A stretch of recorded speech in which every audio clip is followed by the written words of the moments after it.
پاکستان په کرسۍ باندې کوم ناس راغلي خفه کېږئ مه ما ته پکې اوسه پورې د پاکستان په کرسۍ باندې د سړي زوی نه دی ناست ګوره یاد ساتئ که راته ناست دي نو تاسو پرې ګوته کېږدئ وایي دا یو پکې د سړي زوی راغلی و د مسلمان زوی راغلی و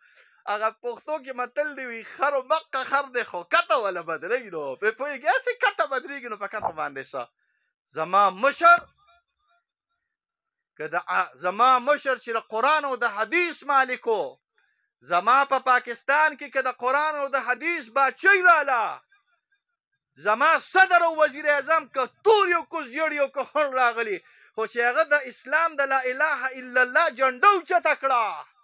او زما مشر که د غریبانانو سره کېناسته لکه تاسو نه خبره کوم خفه کېږئ به نه ستاسو 2 کروړه آبادي راغلې ده څونه خبرې کوئ که نه 2 کروړه آبادي ده ستا نو چې تاسو زه د باچا سره سموم د شهباز شریف سره هم سموم نو زه به 2 کروړه صدر حوصه پیدا کوم دا ټول خلک چې زه وایم باچا او امیر یو ځای کوو یو شان کوو نو زه به تاسو ټولو له یو تخت پیدا کوم که نه 2 کروړه تخته به دله پیدا کوم که نه خو که دا باچا زه راوالم په دې خاورې کېنوم نو ستاسو سره سم شو که سم نه شو وایه که نه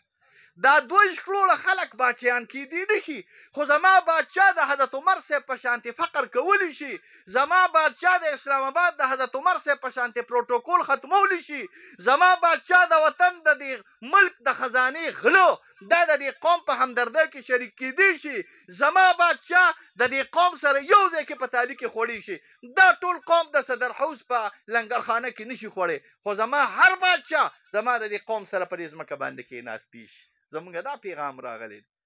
زما بادشاه چې کله مسلمان شو کلک مسلمان شو زه نه وایم چې عمر صاحب دي چې د عمر صاحب رضی الله عنه نقطه هم نشي رسېدی نن سبا زه نه وایم چې ابوبکر صاحب دي شي د ابوبکر صاحب د پڼو ګرد هم نشي رسېدی نن سبا زه نه وایم چې عمر صاحب او عثمان صاحب دي شي د عمر صاحب او د عثمان صاحب د پڼو ګرد هم نشي رسېدی خو دونه خو وایم چې مسلمان دي شي او ښه مسلمان دي شي که نه که دا خبره غلطه کوم تاسو راته ووایه که نه دونه خو وایم چې مسلمان دي شي که نه دونه خو وایم چې دا سادهګان مسلمان کوم دي تاسو نه تپوس کوم باجي تا نه تپوس کوم نه دې پېژنم او نه دې ایجنم او نوم دې نه راځي خو ته رانه غلط دی شې یو سړي نه مې بل ورځ تپوس وکړو هغه ډېر زیات تا نه تپوس کوم ته مې ملګري چې د پاکستان په اسلام آباد کې په کرسۍ باندې کښېنې نن کښېناستې سبا به د شریعت اعلان کوې که نه وایه او که نه ولې یېرېږي نشي خو دی نو نن چې کېناستې د اسلام آباد په کرسۍ که نه ته به سبا د شریعت اعلان کوې که نه دا د شریعت اعلان ته ولې کوې ځکه چې ته مسلمان یې مؤمن یې په کلک کړه واله راغلی نه نو د پاکستان یو د اندران زویم زما د دې سپینګیري په شانتې ایمان نه لري که کاش چې یو خو پکې راغلی و